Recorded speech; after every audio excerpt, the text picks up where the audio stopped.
तो शुरू किए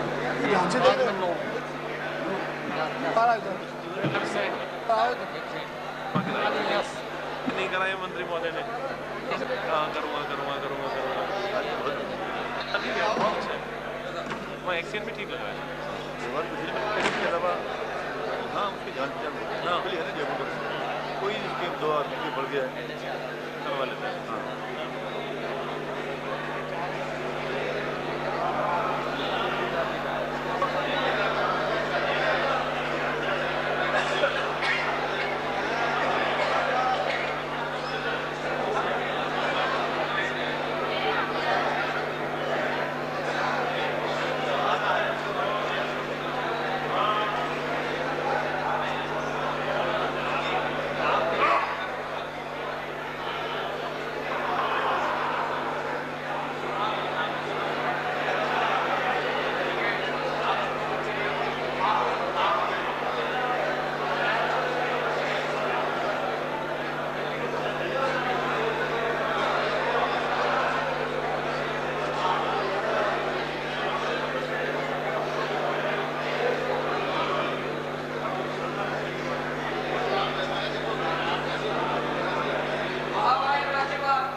सत्र होने वाला था, आप इस सत्र का उद्घाटन करने वाले थे।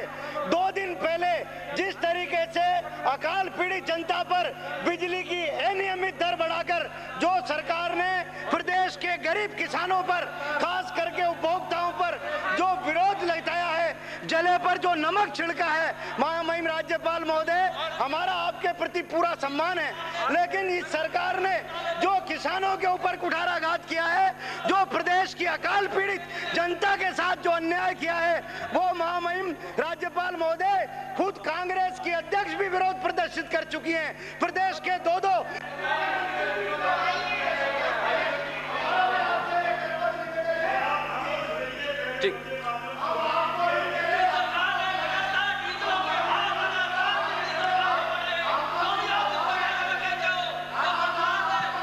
चुप कर देगी, आपको तो जनता चुप कर देगी।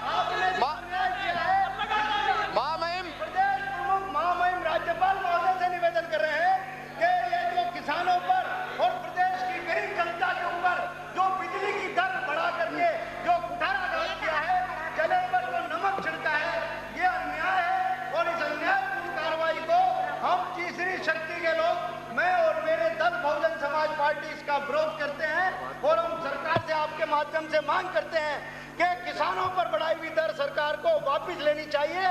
पहले माननीय ऊर्जा मंत्री जी, मुख्यमंत्री जी घोषणा के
हो गया।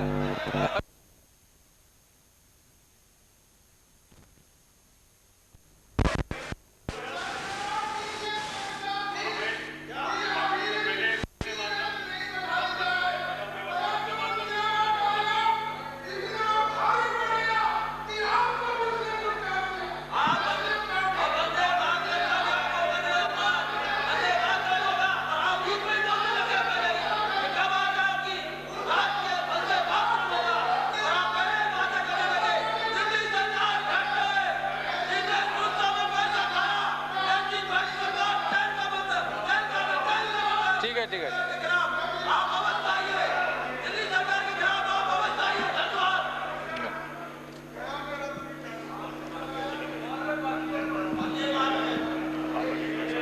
माननीय सदस्यगण, 11वीं विधानसभा के षष्ठम सत्र में इस नवनिर्मित भवन में आपको संबोधित करते हुए मुझे अत्यंत हर्ष हो रहा है। आपको याद होगा कि मैंने 23 मार्च 2000 को विधानसभा बजट के सत्र में अभिभाषण में कहा था कि नए भवन का निर्माण कार्य मार्च 2001 तक पूर्ण किए जाने का लक्ष्य है। मुझे यह कहते हुए प्रसन्नता है कि राज्य सरकार ने भवन का निर्माण कार्य निर्धारित अवधि में पूरा कर लिया है और उसी के फलस्वरूप आज हम आधुनिक सुविधाओं तथा राजस्थानी स्थापत्य कला एवं संस्कृति को समावेश किए हुए इस भवन में उपस्थित हैं। राजस्थान अपनी गौरवशाली परंपराओं के लिए विख्यात रहा है। यहाँ के लोग अपने कर्तव्य के प्रति सदा ही सजग रहे हैं। गुजरात में आए भूकंप के समय राजस्थान सरकार और प्रदेश के लोगों ने सबसे पहले पड़ोसी होने का फर्ज निभाया। गुजरात के अपने भाई बहनों की सहायता करने का जिम्मा लिया। संकट की उस घड़ी में मैं स्वयं माननीय मुख्यमंत्री जी एवं माननीय विपक्ष के नेता गुजरात के दौरे पर गए और वहां की सरकार को राहत और बचाव कार्यों के लिए राज्य सरकार और प्रदेश की जनता की ओर से हर संभव सहयोग व सहायता प्रदान करने का विश्वास दिलाया। इस त्रासदी के समय सहयोग के हाथ बढ़ाने वाले सभी भाई बहनों का मैं आभार व्यक्त करता हूं। विषम वित्तीय परिस्थितियों और निरंतर तीसरे वर्ष भीषण सूखे की स्थिति के कारण राज्य सरकार को कई कठिनाइयों का सामना करना पड़ रहा है। राज्य सरकार ने हर स्तर पर अपने खर्च में कमी की है और वित्तीय अनुशासन को सख्ती से लागू किया है। इससे राज्य सरकार के मजबूत एवं पक्के इरादों का पता चलता है। पिछले 2 वर्षों के मुकाबले इस वर्ष सूखे की भीषणता और भी अधिक है, जबकि राज्य के 31 जिलों के 30,583 गांव सूखे की चपेट में हैं और लगभग 3 करोड़ 30 लाख जनसंख्या एवं 4 करोड़ पशुधन प्रभावित हैं। राज्य सरकार ने सीमित साधनों के बावजूद जनता को राहत पहुंचाने में पिछले 2 वर्षों में राहत कार्यों पर लगभग 1200 करोड़ रुपए व्यय किए हैं। सूखा प्रभावित क्षेत्रों में पिछले वर्ष 2496 चारा डिपो खोलकर 27 लाख क्विंटल चारा वितरित किया गया, जबकि 1204 टैंकरों के माध्यम से 2934 गांवों में पेयजल पहुंचाया गया। कुछ स्थानों पर रेल द्वारा भी पेयजल का परिवहन किया गया। राज्य सरकार ने राहत कार्यों के संचालन हेतु नाबार्ड से 125 करोड़ रुपए का ऋण लेकर भूजल संरक्षण, सड़क एवं स्कूल निर्माण के कार्य हाथ में लिए। राज्य सरकार का ये प्रयास रहा कि अकाल राहत के तहत ऐसे स्थायी प्रकृति के कार्य कराए जाएं जो राज्य के आधारभूत ढांचे का विस्तार करते हुए राज्य के विकास में योगदान दे सकें। इस प्रकार अकाल को विकास में बदलने का अनूठा व सफल प्रयोग किया गया। इस वर्ष सूखाग्रस्त क्षेत्रों में लोगों को राहत पहुंचाने हेतु 15 दिसंबर 2000 से पेयजल परिवहन एवं चारा व्यवस्था का कार्य प्रारंभ कर दिया गया है। अकाल राहत कार्य 15 जनवरी 2001 से प्रारंभ कर दिए गए हैं। मार्च 2001 में 5 लाख श्रमिकों को रोजगार देने की सीमा निर्धारित की गई है। आगामी महीनों में जरूरतमंदों के लिए आवश्यकता अनुसार श्रमिक सीमा निर्धारित की जाएगी। इसके साथ ही यह व्यवस्था भी की गई है कि श्रमिकों को पखवाड़ा समाप्ति के 10 दिन के भीतर मजदूरी का भुगतान कर दिया जाए। सूखे के स्थायी समाधान को ध्यान में रखते हुए अकाल राहत कार्यों में जल संरक्षण कार्यों को प्राथमिकता दी गई है, जिससे बरसात के पानी का समुचित उपयोग किया जा सके। सूखा प्रभावित क्षेत्रों में पशु संरक्षण के लिए चारे व पेयजल की भी समुचित व्यवस्था की गई है। राहत गतिविधियों में सरकारी प्रयासों के साथ साथ गैर सरकारी संस्थाओं एवं निजी क्षेत्र की भागीदारी भी सुनिश्चित की गई है। विभिन्न संस्थाओं द्वारा पेयजल व पशु संरक्षण का कार्य हाथ में लिया जाकर सहयोग किया जा रहा है। पेयजल राजस्थान की सबसे बड़ी समस्या रही है, लेकिन राज्य सरकार ने अपने उपलब्ध संसाधनों से इस समस्या का पूर्ण रूप से निदान करने का बीड़ा उठा रखा है। सूखे के कारण प्रदेश की शहरी एवं ग्रामीण पेयजल योजनाओं पर प्रतिकूल प्रभाव पड़ा है। राज्य के सतही पेयजल स्रोतों विशेषकर जवाई, पिछौला, फतेह सागर, राजसमंद, मेजा, रामगढ़ जैसे बांधों में पानी की आवक नगण्य रही, लेकिन ग्रीष्मकाल में आम जनता को समुचित मात्रा में पेयजल उपलब्ध कराने के लिए आकस्मिक कार्य योजना बनाकर चरणबद्ध रूप से कार्य किया जा रहा है। आने वाली गर्मी में स्थिति से निपटने के लिए 210.90 करोड़ रुपए की आपातकालीन योजना के तहत ग्रामीण और शहरी क्षेत्रों में मुख्य रूप से 6050 हैंडपंप तथा 910 नलकूपों का निर्माण प्रस्तावित है। धौलपुर और भरतपुर जिलों के खारे पानी वाले 212 गांवों और भरतपुर शहर को चंबल नदी से पेयजल उपलब्ध कराने के लिए प्रथम चरण में 166.50 करोड़ रुपए की योजना मंजूर की गई है। राज्य में पेयजल के परंपरागत स्रोतों के जीर्णोद्धार हेतु राजीव गांधी नेशनल पेयजल मिशन के तहत 12,576 कुओं और बावड़ियों के लिए 40 करोड़ रुपए की राशि मंजूर की गई है। इस मिशन के तहत 5,487 कार्य शुरू किए गए हैं। इनमें से 4,000 कार्य पूरे हो चुके हैं। 11वें वित्त आयोग के अंतर्गत 70.50 करोड़ रुपए की 28 नगरीय पेयजल योजनाएं स्वीकृत हैं। इन योजनाओं पर 56 करोड़ रुपए से ज़्यादा खर्च हो चुके हैं। इसके अलावा हुडको से प्राप्त वित्तीय सहायता से 218.18 करोड़ रुपए की लागत की 40 योजनाओं का कार्य प्रगति पर है। इसके साथ ही केंद्रीय सहायता के अंतर्गत शहरी योजनाओं में 20,000 से कम जनसंख्या वाले 32 नगरों की 35.85 करोड़ रुपए की योजनाएं स्वीकृत की गई हैं। देश में बिजली की कमी है और राजस्थान भी विद्युत की कमी वाले राज्यों में आता है। निरंतर सूखे के कारण पन बिजली के उत्पादन में कमी आई और कृषि क्षेत्र में मांग बढ़ने से इस वर्ष विद्युत की समस्या और भी जटिल हुई है। यही कारण है कि उपभोक्ताओं की मांग के अनुरूप हर संभव प्रयास करने के बावजूद उन्हें पूरी विद्युत उपलब्ध नहीं करा पा रहे हैं। राज्य सरकार ने विद्युत तंत्र को सुदृढ़ करने के लिए कई महत्वपूर्ण फैसले किए हैं। राजस्थान राज्य विद्युत क्षेत्र सुधार अधिनियम 1999 को जून 2000 से लागू कर दिया गया है। 19 जुलाई 2000 को राजस्थान राज्य विद्युत मंडल को 5 निगमों में विभाजित किया गया है, जिन्होंने अपना कार्य प्रारंभ कर दिया है। राज्य सरकार ने अपनी घोषित नीति के अनुरूप राज्य में ऊर्जा उत्पादन बढ़ाने के लिए हर संभव प्रयास किए हैं। मुझे यह कहते हुए खुशी है कि गत 2 वर्षों की अल्प अवधि में प्रदेश में विद्युत क्षमता में 750 मेगावाट की वृद्धि हुई है और आज प्रदेश की प्रतिस्थापित विद्युत क्षमता लगभग 4,100 मेगावाट हो गई है। सूरतगढ़ ताप विद्युत परियोजना के प्रथम चरण में 250 मेगावाट की दूसरी इकाई ने लक्ष्य से 6 माह पूर्व जुलाई 2000 से उत्पादन प्रारंभ कर दिया है।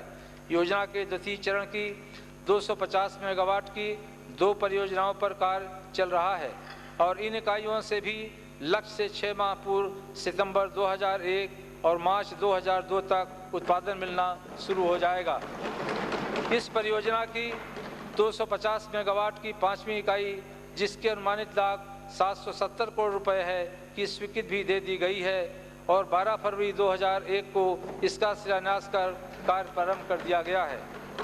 सौर ऊर्जा एवं पवन ऊर्जा के क्षेत्र में राजस्थान निरंतर कार्यरत है।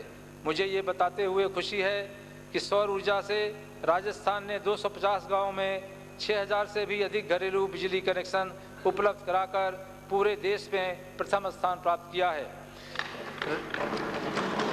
राजस्थान ऊर्जा विकास अभिकरण ने अपने परिसर में 5 किलोवाट का संयंत्र स्थापित किया है और इस नवनिर्मित विधानसभा भवन में 25 किलोवाट का सौर ऊर्जा संयंत्र स्थापित किया जा रहा है।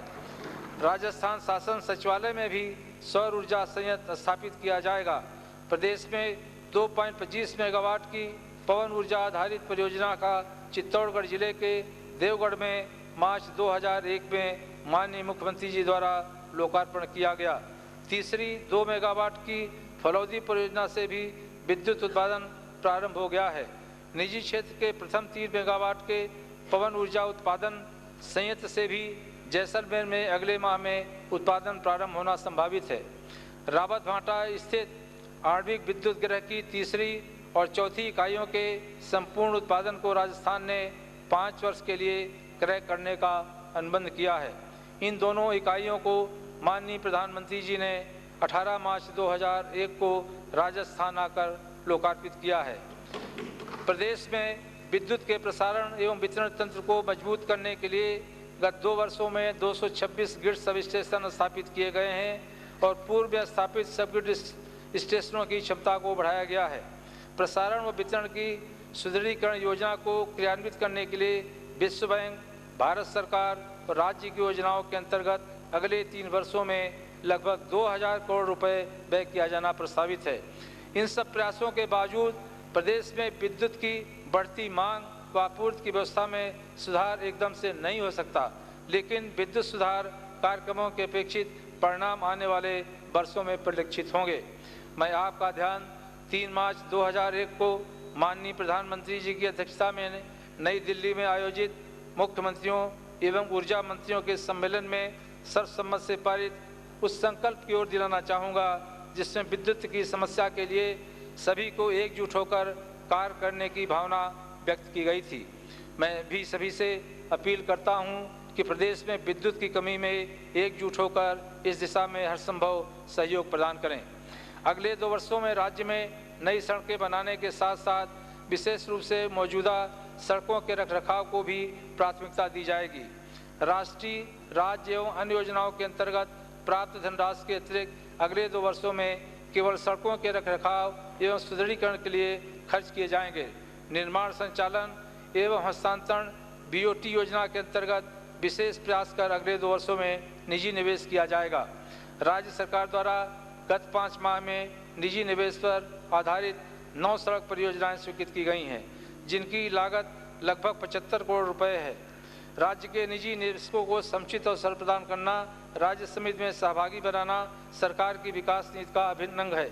इसको ध्यान में रखते हुए राज्य मार्ग तथा मुख्य जिला सड़कों के लिए अधिक से अधिक BOT परियोजनाओं को बढ़ावा देने का प्रयास जारी है। राज्य सरकार द्वारा इस संदर्भ में कई नीतिगत परिवर्तन किए जा रहे हैं। राज्य सरकार ने राजस्थान राज्य सड़क विकास एवं निर्माण निगम का भी गठन किया है। राज्य में निरंतर तीसरे वर्ष वर्षा के अभाव में सिंचित क्षेत्र में आई कमी से कृषि व कृषि उत्पादन पर विपरीत प्रभाव पड़ा है और किसानों को कठिनाइयों का सामना करना पड़ रहा है। राज्य सरकार को इन स्थितियों का मुकाबला भी मुस्तैदी से करना है। राज्य में अधूरी सिंचाई परियोजनाओं को पूरी करने के लिए विशेष प्रयास किए गए हैं। इस वित्तीय वर्ष में सिद्धमुख रतनपुरा वितरका के लिए 21.43 करोड़ रुपए एवं बीसलपुर बृहद परियोजना के लिए 106.3 करोड़ रुपए का ऋण नाबार्ड से स्वीकृत करा गया है। इसके अलावा घग्गर बाढ़ नियंत्रण के इंटेक स्ट्रक्चर निर्माण कार्य हेतु 5.21 करोड़ रुपए की ऋण सहायता नाबार्ड से स्वीकृत की जा चुकी है।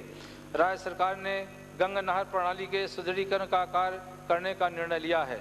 बीकानेर नहर के सबसे अधिक क्षतिग्रस्त भाग जो पंजाब में पड़ता है को प्राथमिकता से आगामी 3 से 4 वर्षों में पूर्ण किया जाएगा। राज्य में सतही जल की उपलब्धता के संबंध में वर्तमान एवं भावी परिस्थितियों को ध्यान में रखकर राज्य की जल नीति जारी की गई है। जल संग्रहण, पुनर्भरण एवं परंपरागत जल स्रोत परिवर्धन हेतु व्यापक सर्वेक्षण कर एक महत्वाकांक्षी विस्तृत कार्य योजना तैयार की गई है। इस योजना में 1307.81 करोड़ रुपए की लागत से 35,761 कार्यों को चिन्हित किया गया है, जिनमें से इस वर्ष 222 पंचायत समितियों में 58.66 करोड़ रुपए की लागत के 2,625 कार्य 11वें वित्त आयोग सहायता कार्यक्रम के तहत स्वीकृत किए गए हैं। इन्हें 16 जनवरी 2001 से आरंभ किया जाकर जून 2001 तक पूर्ण करने का लक्ष्य रखा गया है। इंदिरा गांधी नहर परियोजना के प्रथम चरण का सिंचाई क्षेत्र 5.53 लाख हेक्टेयर है। मार्च 2000 तक 5.42 लाख हेक्टेयर क्षेत्र का कार्य पूर्ण हो गया है। चालू वित्तीय वर्ष 2000-2001 में परियोजना के द्वितीय चरण में विभिन्न प्रकार के वितरक नहरों के निर्माण द्वारा 19,000 हेक्टेयर अतिरिक्त क्षेत्र में सिंचाई सुविधा उपलब्ध कराने का लक्ष्य निर्धारित है। इंदिरा गांधी नहर परियोजना के प्रथम और द्वितीय चरण में खाले निर्माण का कार्य सिंचाई क्षमता के उपयोग हेतु आवश्यक है। राज्य सरकार का यह प्रयास है कि खाले निर्माण के कार्य को गति दी जाए ताकि सृजित सिंचाई क्षमता का समय पर उपयोग हो सके। वर्ष 2000-2001 में 42,000 हेक्टेयर में खालों के निर्माण का लक्ष्य रखा गया था, जिसके विरुद्ध जनवरी 2001 तक 31,165 हेक्टेयरों में खालों का निर्माण किया जा चुका है। राज्य में भूमिगत जल की निरंतर कमी को ध्यान में रखते हुए इसके कुशलतम उपयोग हेतु जल प्रबंधन कार्यक्रम पर विशेष ध्यान दिया जा रहा है।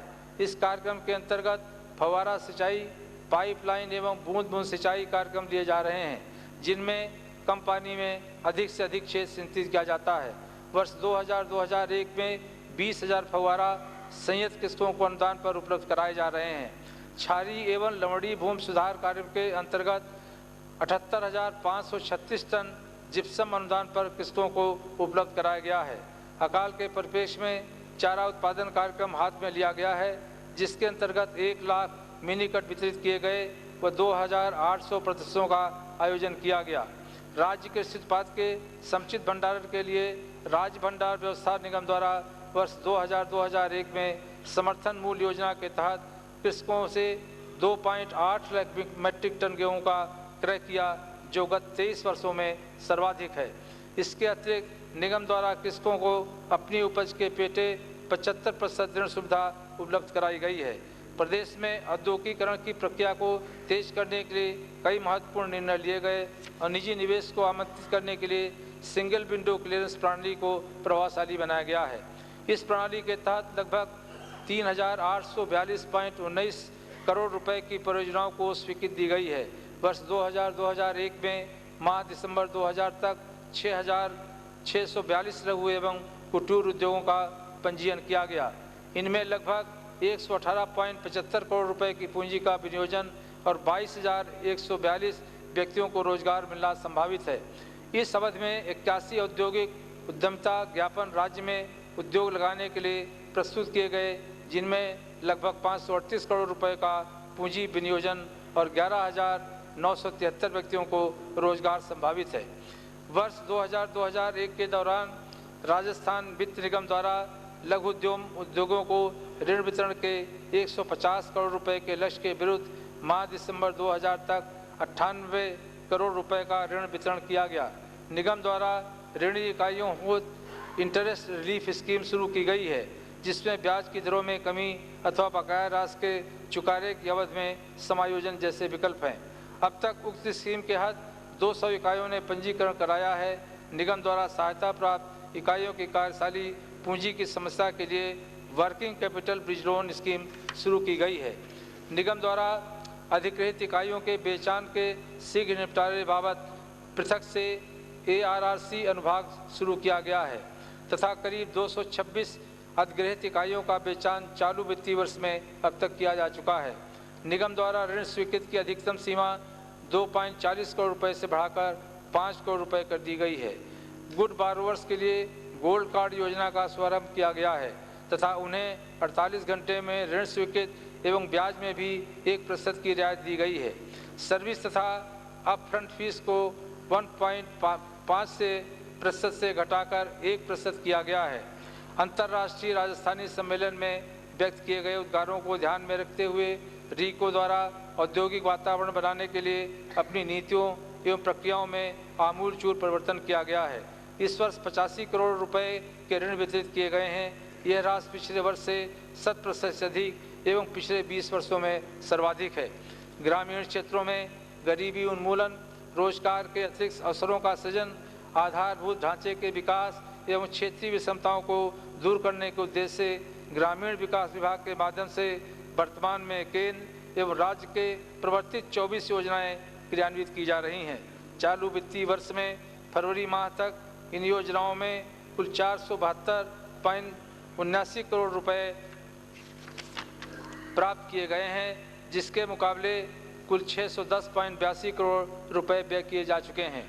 स्वर्ण जयंती ग्राम रोजगार योजना के तहत धौलपुर जिले में 117 यूनिटों के निर्माण हेतु एक विशेष परियोजना स्वीकृत कराई गई है, जिसकी कुल लागत 492.70 लाख रुपए है। इसके अलावा झालावाड़, नागौर, अजमेर, डूंगरपुर एवं दौसा जिले में आधारभूत सुविधाओं के विकास के हेतु क्रमशः 634.70 लाख, 1159 लाख, 460 लाख, 8,828.74 लाख एवं 1533.46 लाख रुपए की विशेष परियोजनाएं तैयार कर स्वीकृत हेतु भारत सरकार को भेजी गई हैं।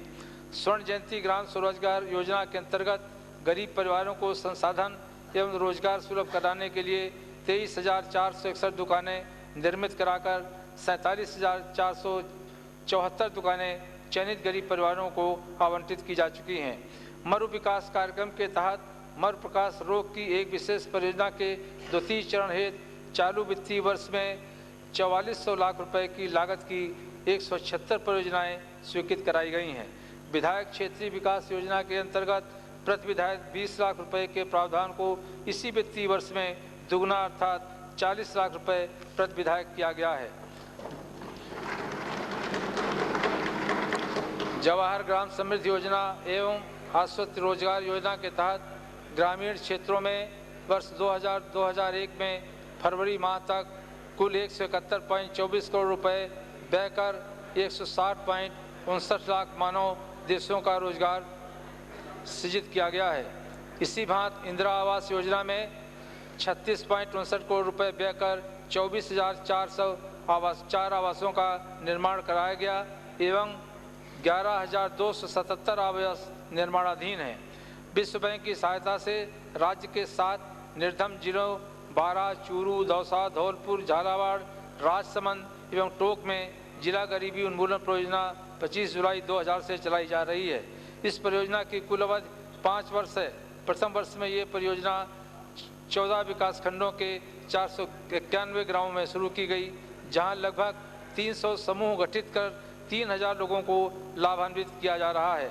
पंचायती राज संस्थाओं को और अधिक सुदृढ़ बनाने के लिए संविधान के अनुच्छेद 243G के अंतर्गत 11वीं अनुसूची में वर्णित 29 विषयों में से प्रारंभिक शिक्षा, चिकित्सा एवं स्वास्थ्य, परिवार कल्याण, ऊर्जा, जलदाय, समाज कल्याण, कृषि, सार्वजनिक वितरण प्रणाली, लघु सिंचाई, पशुपालन, ग्रामीण विकास, वन एवं महिला बाल विकास विभाग से संबंधित विषयों की कुछ गतिविधियों के क्रियान्वयन की जिम्मेदारी पंचायती राज संस्थाओं को सौंपी गई है। निर्विरोध निर्वाचित ग्राम पंचायतों को प्रोत्साहन देने के लिए राज्य सरकार ने ये निर्णय लिया है कि जिन ग्राम पंचायतों में सरपंच एवं समस्त वार्ड पंच निर्विरोध निर्वाचित हुए हैं, उन ग्राम पंचायतों में 2 लाख रुपए तक का एक अतिरिक्त काल राहत कार्ड स्वीकृत किया जाए। पंचायती राज अधिनियम के अंतर्गत जिला पंचायत समिति एवं ग्राम पंचायत स्तर पर अस्थायी समितियों के गठन का प्रावधान किया गया है, जिससे इन संस्थाओं में अध्यक्षों के साथ साथ सदस्यों की भी निर्णय में भागीदारी बढ़े। सूचना एवं प्रौद्योगिकी के क्षेत्र में हो रहे विकास को दृष्टिगत रखते हुए राज्य के समस्त उच्च माध्यमिक विद्यालयों में कंप्यूटर साक्षरता एवं कंप्यूटर विज्ञान विषय को आगामी शैक्षिक सत्र 2001-2000 से लागू करने का नीतिगत निर्णय लिया जा चुका है। राजकीय उच्च माध्यमिक विद्यालय जहां विज्ञान एवं वाणिज्य संकाय संचालित हैं, उनमें आगामी सत्र से कक्षा 11 एवं 12 में कंप्यूटर विज्ञान विषय ऐच्छिक विषय के रूप में तथा कक्षा 9 एवं 10 में कंप्यूटर साक्षरता प्रारंभ की जाएगी। सत्र 2003-2004 से कक्षा 9 एवं कक्षा 10 में कंप्यूटर शिक्षा सभी विद्यार्थियों के लिए अनिवार्य होगी।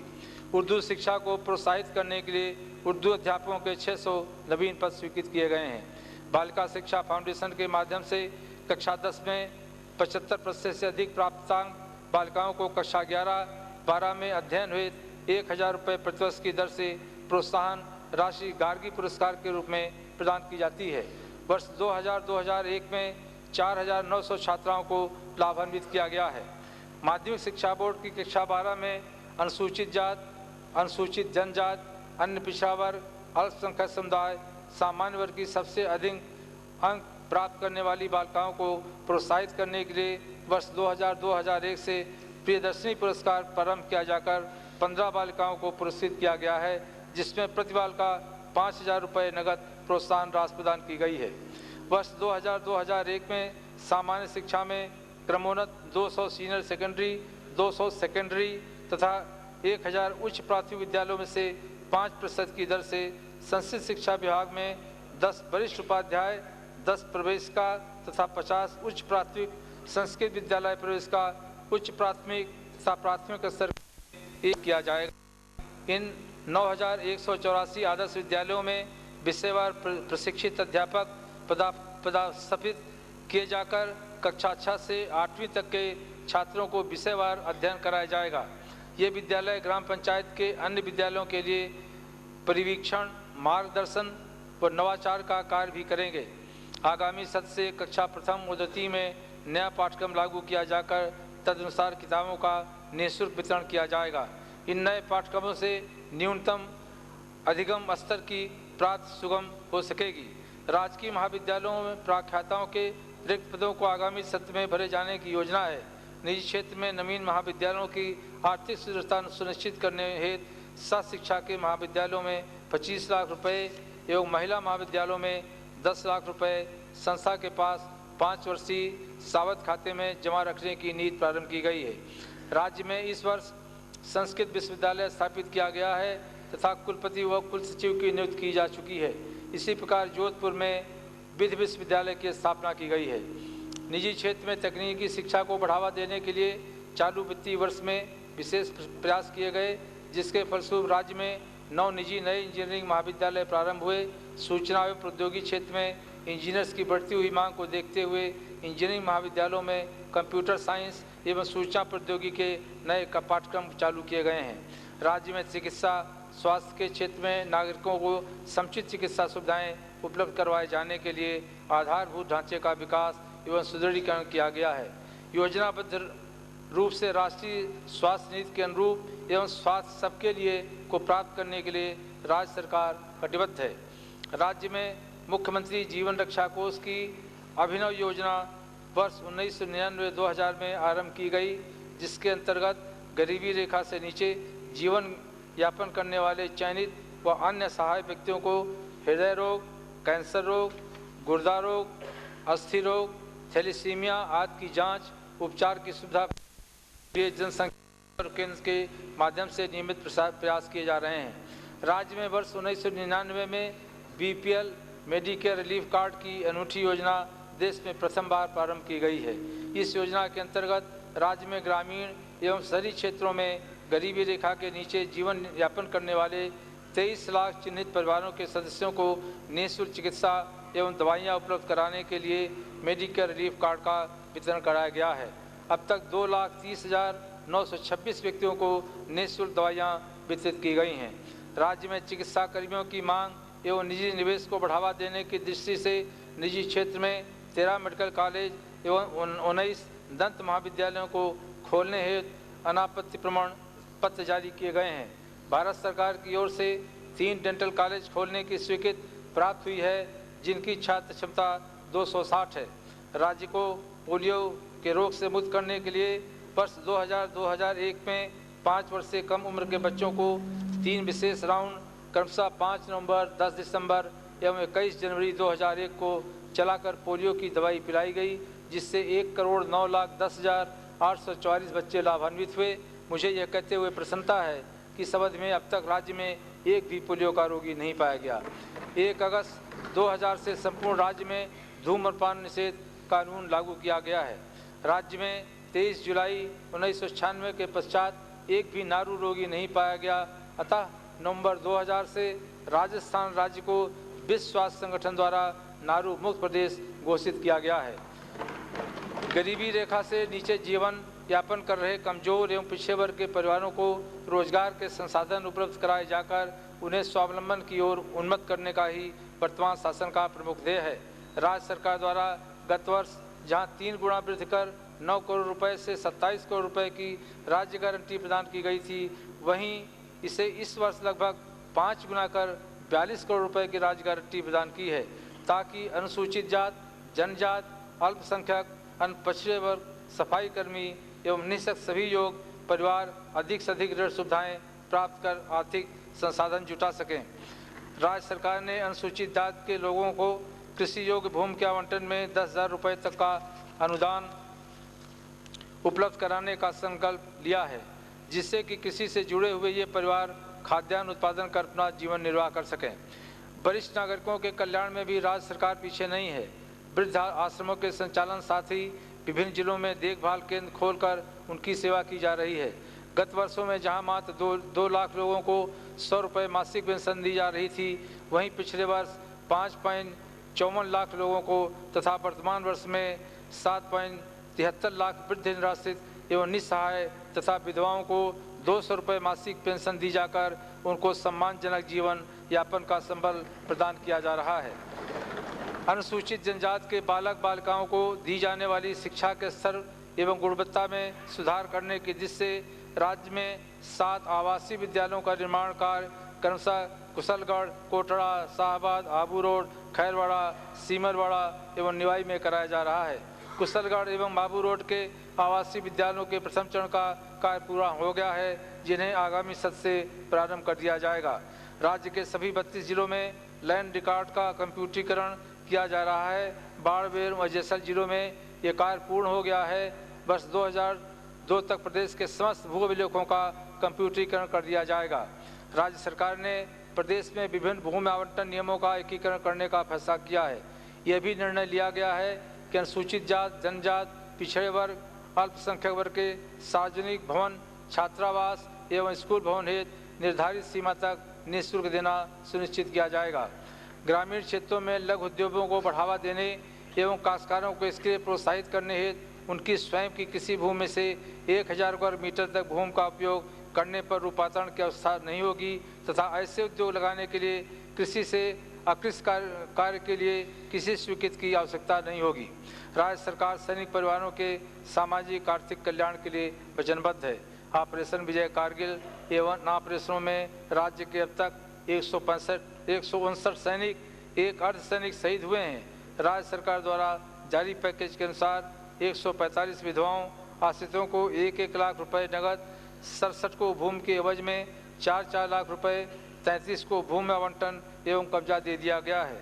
इसके अतिरिक्त शहीदों के माता पिता के नाम 1-1 लाख रुपए की राशि जमा कराई जाकर 1000 रुपये की मासिक पेंशन की व्यवस्था की गई है। सैनिक कल्याण विभाग ने 360 पूर्व सैनिकों को विभिन्न विभागों में नियोजन दिलाया है। 10,765 पूर्व सैनिकों विधवाओं को द्वितीय विश्व युद्ध की पेंशन का लगभग 4 करोड़ रुपए का भुगतान किया गया है। 962 युद्ध विधवाओं को लगभग 48 लाख रुपए दिए गए हैं। राज्य में लगातार तीसरे वर्ष अकाल से पीड़ित किसानों को संबल प्रदान करने के उद्देश्य से अकाल में सहकारिता आपके द्वार महाअभियान चलाया गया है। इस अभियान में ग्राम सेवा सहकारी समितियों के स्तर पर 1 दिवसीय विकास शिविर आयोजित किए जा रहे हैं। इन शिविरों में अकाल पीड़ित परिवारों को उचित मूल्य पर उपभोक्ता सामग्री, खाद, बीज, पशु आहार आदि उपलब्ध कराया जा रहा है। वित्तीय वर्ष 2000-2001 में फरवरी 2001 तक 807.49 करोड़ की अल्पकालीन साख एवं 187.32 करोड़ की दीर्घकालीन साख सहकारी बैंकों द्वारा किस्तों को उपलब्ध कराई गई है। आगामी वर्ष में 1100 करोड़ रुपए के अल्पकालीन एवं 267.50 करोड़ रुपए के दीर्घकालीन ऋण सहकारी बैंकों के माध्यम से किसानों को वितरित किए जाएंगे। इस वर्ष राज्य में आतंकवाद की कोई घटना नहीं हुई। राज्य की अंतर्राष्ट्रीय सीमा पर तारबंदी प्रकाश की व्यवस्था होने तथा राज्य पुलिस, सीमा सुरक्षा बल, इंटेलिजेंस एवं विभिन्न केंद्रीय एजेंसियों के आपसी समन्वय सतर्कता के कारण मादक और विस्फोटक पदार्थों की तस्करी तथा बॉर्डर क्रॉसिंग में भारी कमी आई है। सीमा पर सुरक्षा बलों के साथ मुठभेड़ की 4 घटनाएं हुई, जिनमें 3 पाक नागरिक सहित 4 व्यक्ति मारे गए। अवैध रूप से सीमा का उल्लंघन करने पर 17 पाक नागरिक, 106 बांग्लादेशी, 117 बर्मी एवं 49 भारतीय नागरिकों को गिरफ्तार किया गया। इसके अलावा तस्करी की 91.220 किलोग्राम हेरोइन के अतिरिक्त चरस, अफीम एवं अन्य विस्फोटक सामान भी जब्त किया गया। भ्रष्टाचार निरोधक ब्यूरो में वर्ष 2000 के दौरान भ्रष्ट रोवक सेवकों के विरुद्ध आय से अधिक संपत्ति अर्जित करने, रिश्वत प्राप्त करने तथा पद का दुरुपयोग करने के लिए 551 अभियोग दर्ज किए गए, जिनमें से 151 मामलों में अधिकारियों एवं कर्मचारियों को रिश्वत की राशि देते हुए रंगे हाथों गिरफ्तार किया गया। इनमें 53 अभियोग राजपत्रित व 116 अभियोग अराजपत्रित कर्मचारियों से संबंधित हैं। भ्रष्टाचार निरोधक ब्यूरो द्वारा प्रेषित प्रस्तावों में से राज्य सरकार द्वारा 210 प्रकरणों में आरोपित अधिकारियों व कर्मचारियों के विरुद्ध अभियोजन स्वीकृति प्रदान की गई है। नागरिक सुरक्षा एवं गृह रक्षा विभाग द्वारा वर्ष 2000 में 2300 व्यक्तियों को बेसिक एवं सेवा प्रशिक्षण तथा 1056 व्यक्तियों को संयुक्त अभ्यास प्रशिक्षण दिया गया। नागरिक सुरक्षा अग्निशमन सेवा द्वारा राज्य के विभिन्न जिलों में घटित भयंकर अग्नि दुर्घटनाओं पर काबू पाकर 50.91 करोड़ रुपए की संपत्ति को बचाया गया। कारागार विभाग बंदियों के विकास के लिए कल्याणकारी योजनाएं संचालित कर रहा है। चालू वित्तीय वर्ष में कारागार उद्योग में 22,94,410 रुपये का उत्पादन किया गया। बंदियों की शिक्षा, चिकित्सा, खेलकूद एवं मनोरंजन के लिए बेहतर व्यवस्थाएं की गई हैं। राज्य में नया जेल अधिनियम प्रक्रियाधीन है। महिलाओं के सशक्तिकरण की दिशा में राज्य सरकार ने अनेक कारगर कदम उठाए हैं। उत्पीड़ित एवं शोषित महिलाओं को अविलंब राहत देने, आवश्यक सहायता एवं मार्गदर्शन प्रदान करने के उद्देश्य से सभी जिलों में जिला स्तरीय सहायता समिति स्थापित है। समितियों को अब तक प्राप्त 2,589 प्रकरणों में से 1,654 प्रकरणों को निस्तारित किया जा चुका है। ग्रामीण महिलाओं में बचत साख गतिविधियों को बढ़ावा देने एवं आर्थिक स्वावलंबन प्रदान करने हेतु स्वयं सहायता समूह योजना राज्य के समस्त जिलों में चलाई जा रही है। योजना अंतर्गत अब तक 10,837 स्वयं सहायता समूहों का गठन किया जा चुका है। इस वर्ष 3200 स्वयं सहायता समूह गठित करने का लक्ष्य पूर्ण हो चुका है। स्वयं सहायता समूहों द्वारा 32,90,505 रुपये की राशि बचत के रूप में एकत्रित की गई है तथा 1,303 समूहों द्वारा बैंक से ऋण के रूप में राशि प्राप्त कर व्यवसाय में लगाई गई है। राज्य में बच्चों, गर्भवती एवं धात्री महिलाओं को पूरक पोषाहार से लाभान्वित करने के लिए वर्तमान वित्तीय वर्ष में समेकित बाल विकास सेवा कार्यक्रम का राज्य में सर्वव्यापीकरण किया गया है। अब यह कार्यक्रम राज्य के सभी 32 जिलों के 237 विकास खंडों एवं 1 लाख से अधिक आबादी वाले 20 शहरों में लागू किया जा चुका है। शहरी क्षेत्रों में रह रहे गरीबों के लिए आवास की विशेष योजना के तहत प्रदेश में अपना घर योजना लागू करने का निर्णय लिया गया है। इस योजना के तहत कच्ची बस्ती में रहने वाले परिवार, अनुसूचित जात, जनजात परिवार, विकलांग, विधवा, तलाकशुदा महिलाएं एवं अन्य पिछड़ा वर्ग के परिवारों को आवास की सुविधा उपलब्ध कराई जाएगी। प्रत्येक लाभार्थी को 10,000 रुपये का अनुदान देने का प्रावधान है। इस योजना के तहत प्रदेश में आगामी 3 वर्षों में गरीबों के लिए 50,000 मकान बनाए जाएंगे। राज्य सरकार द्वारा राज्य के नगरीय क्षेत्रों में 15 अगस्त 1998 तक राज्य की भूमि पर बसी हुई अनाधिकृत कच्ची बस्तियों के नियमन का निर्णय लिया गया था। इसके अनुसार राज्य के करीब सभी शहरों में कार्य प्रारंभ हो चुका है तथा अब तक 30,000 से ज़्यादा मकानों का नियमन किया जाकर पट्टे दिए जा चुके हैं। नियमन के साथ साथ इन कच्ची बस्तियों में विकास कार्य प्रारंभ किए जा रहे हैं।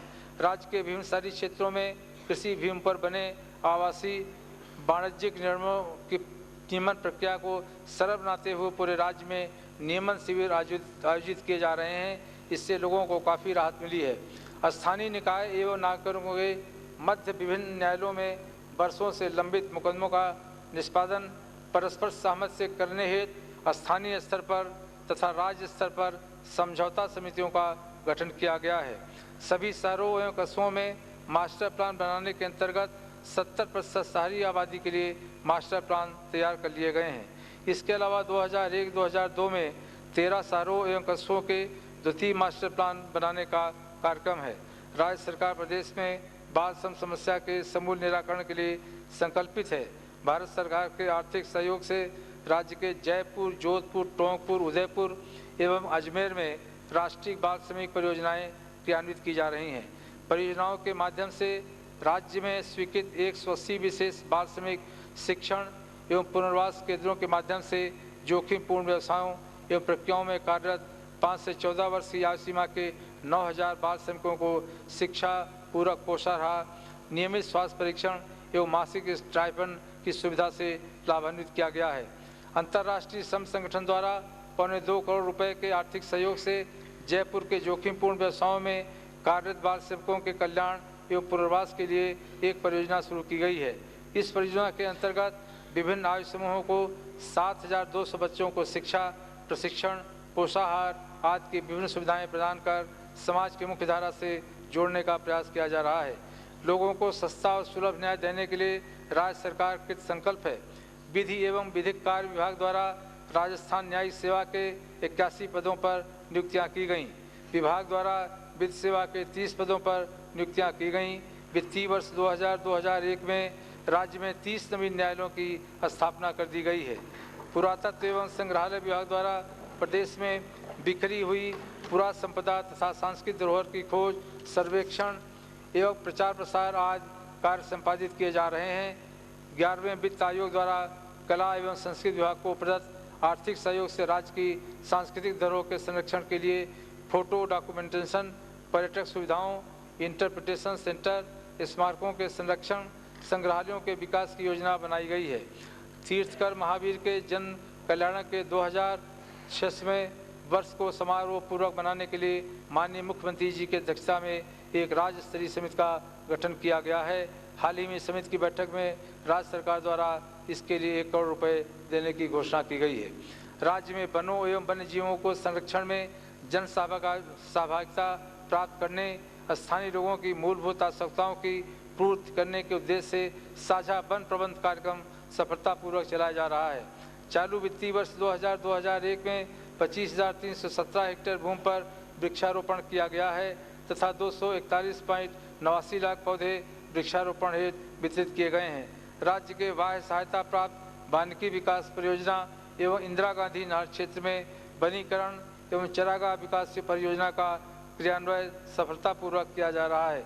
मरुक्षेत्र के 10 जिलों में वृक्षारोपण के कार्य 4 वर्ष के लिए 153.50 करोड़ रुपए के स्वीकृत परियोजनाओं के अनुसार किए जा रहे हैं।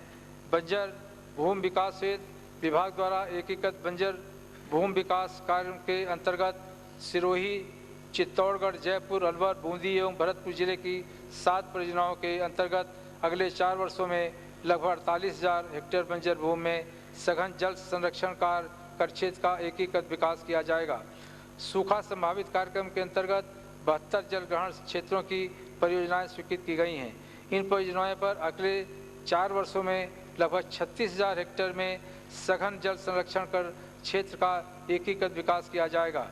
स्वर्ण जयंती समारोह के अंतर्गत माह नवंबर 2000 में स्वतंत्रता सेनानियों का राज्य स्तर पर सम्मान समारोह आयोजित किया गया, जिसमें स्वतंत्रता सेनानियों को ताम्रपत्र एवं स्मृति चिन्ह देकर सम्मानित किया गया।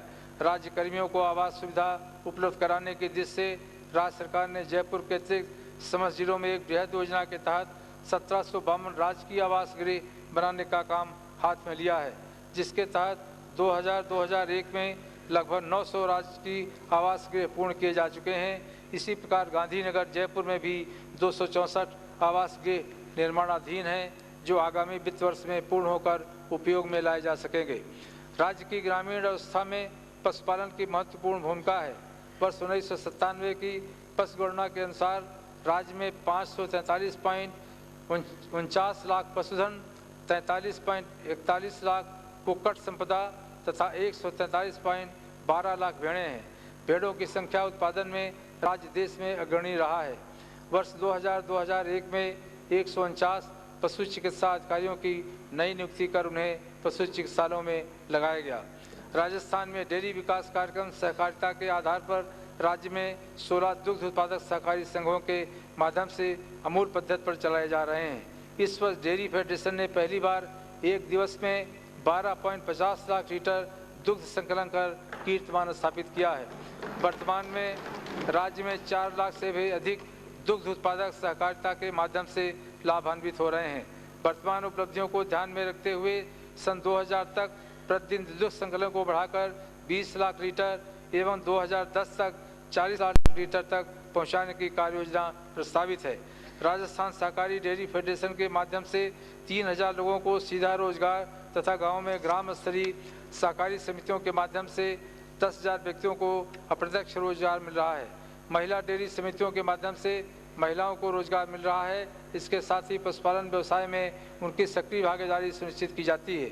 विभिन्न ग्रामों में महिलाओं को स्वावलंबी बनाने के लिए स्वयंसेवी समूहों का गठन किया गया है। सहकारी डेयरियां प्रतिदिन औसतन 1.20 करोड़ रुपए से अधिक का दुग्ध मूल्य भुगतान राज्य के गाँव में पहुँचाकर ग्रामीण क्षेत्रों की अर्थव्यवस्था को एक सुदृढ़ आधार प्रदान कर रही हैं।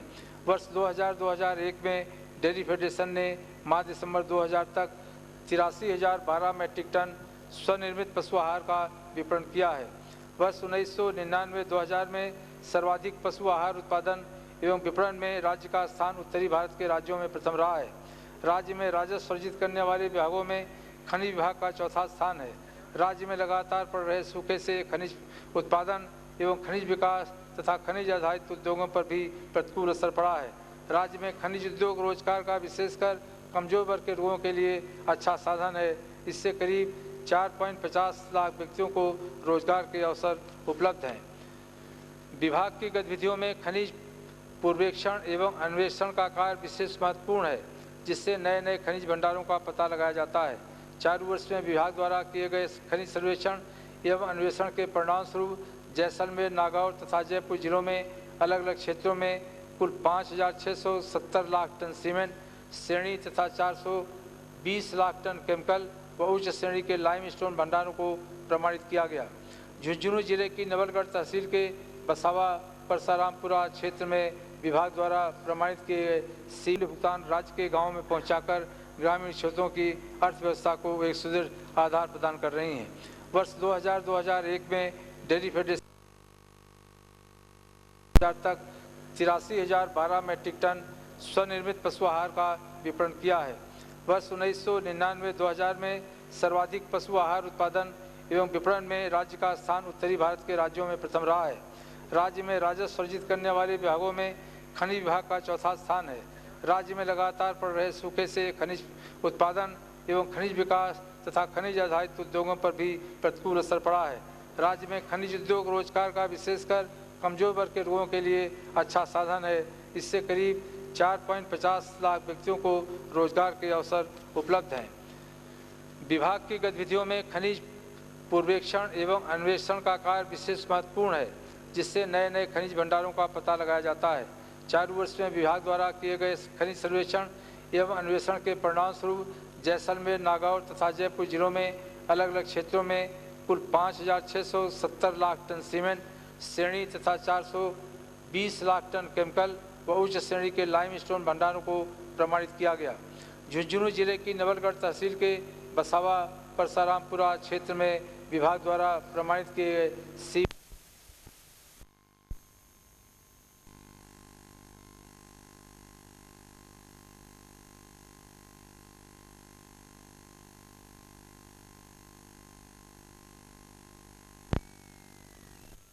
राजस्थान में खनिज खोज हेतु हवाई सर्वेक्षण कार्य प्रारंभ किया गया।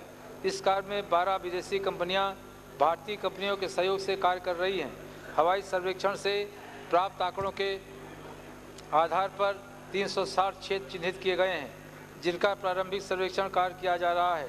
प्रदेश में पेट्रोलियम संबंधित कार्य 15 क्षेत्रों में प्राकृतिक तेल एवं गैस आयोग व ऑयल इंडिया लिमिटेड के माध्यम से किया जा रहा है। जैसलमेर जिले के तनोट व मनहरा टीवा क्षेत्रों से गैस का उत्पादन कर रामगढ़ स्थित 35 मेगावाट विद्युत संयंत्र को आपूर्ति की जा रही है। प्रदेश के पेट्रोलियम विभाग द्वारा प्राकृतिक तेल एवं गैस आयोग और ऑयल इंडिया लिमिटेड से गैस का उत्पादन बढ़ाने हेतु प्रयास जारी है। 3 बहुराष्ट्रीय कंपनियों द्वारा भी राज्य में तेल एवं गैस की खोज का कार्य किया जा रहा है। प्रदेश में पहली बार सेल केंड कंपनी द्वारा वर्ष 99 में बाड़मेर जिले के गुढ़ामलानी क्षेत्र में 2 अन्वेषण कुओं की खुदाई कर अच्छे किस्म के तेल की खोज की गई है। कंपनी द्वारा विस्तृत सर्वेक्षण कार्य के उपरांत वर्ष 2001 के दौरान 1 अन्वेषण कूप की खुदाई की जाएगी।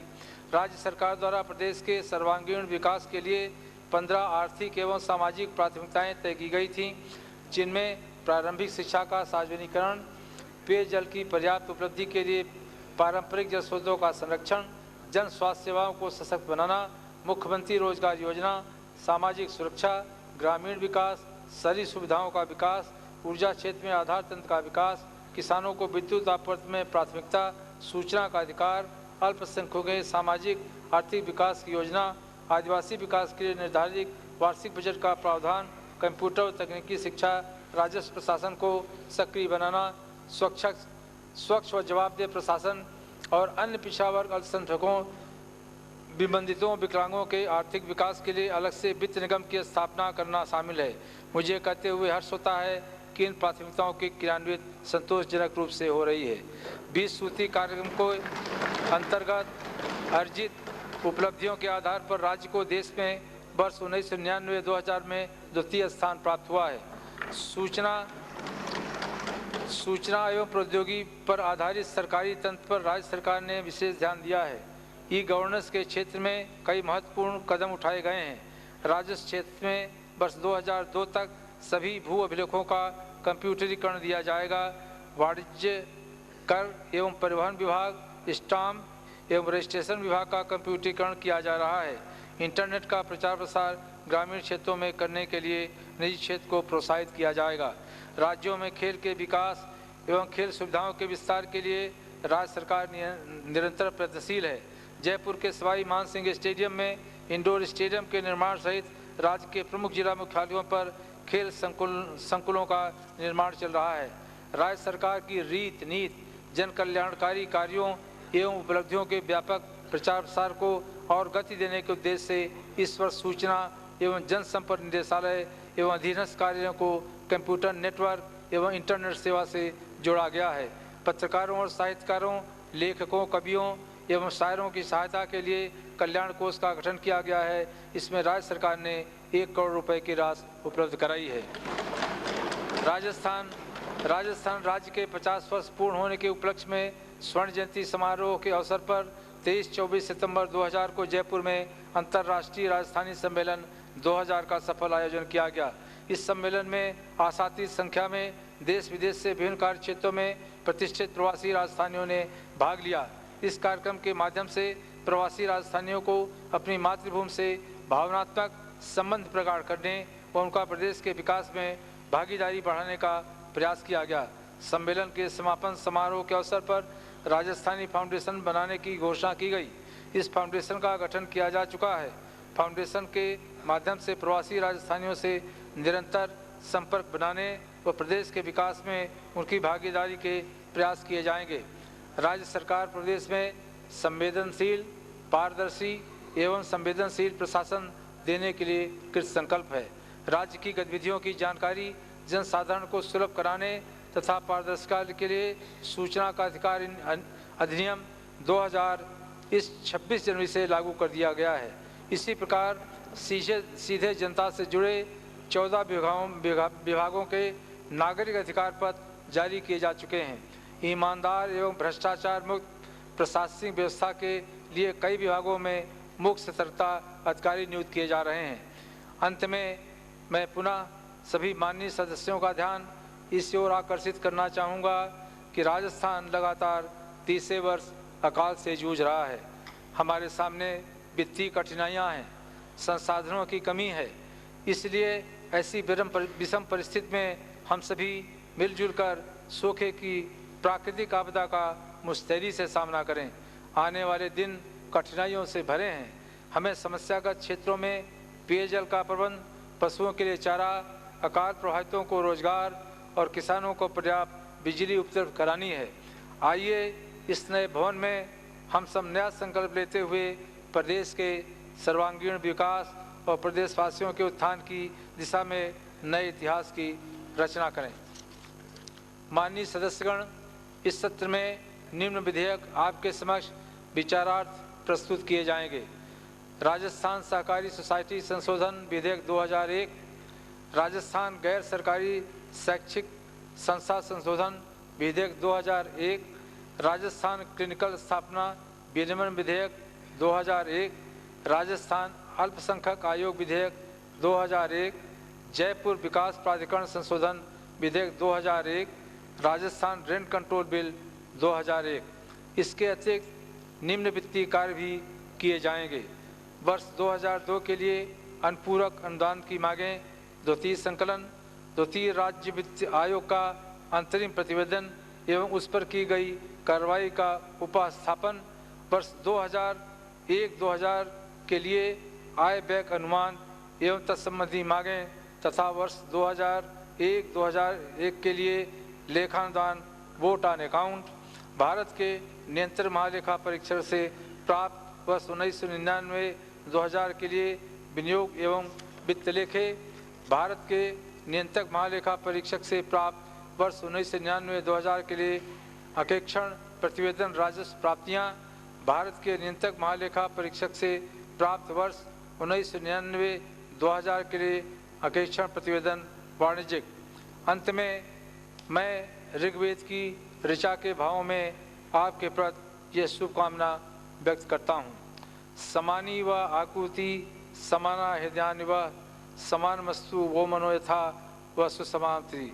आप सबके उद्देश्य समान हैं, आप सबके हृदयों की धड़कन एक सी प्रेरणा से जुड़ी है, अतः इस कार्य में आपके मानस समान रूप से हित चिंतन करें, जिससे जनहित में आप सबका सहकार मिल सके। जय हिंद।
ये इनकी संख्या तो बढ़ेगी सब दिन ब दिन।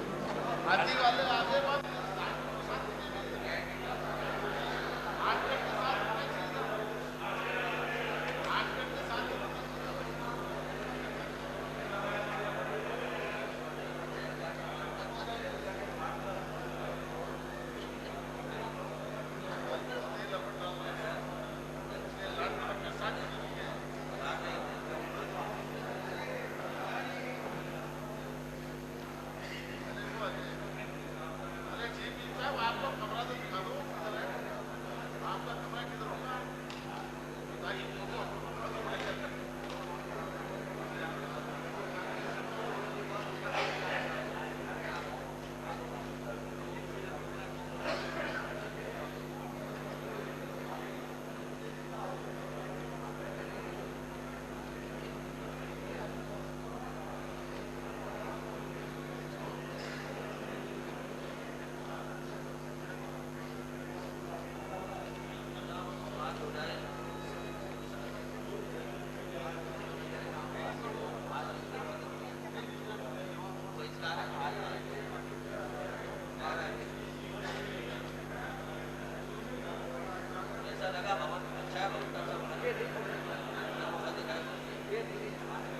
नहीं ये बंद कैसे होगा यार? बंद हो गया क्या? हाँ बंद हो गया। जोड़ दो। अब मैं बोल सकता हूँ।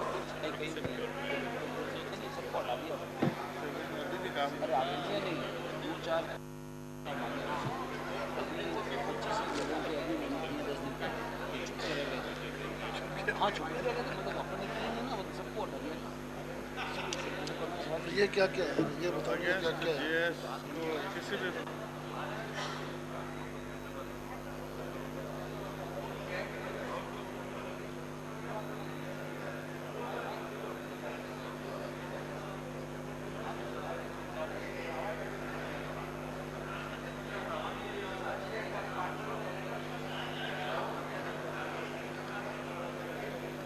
नाम क्या होगा सर?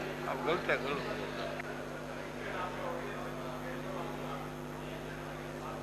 लाल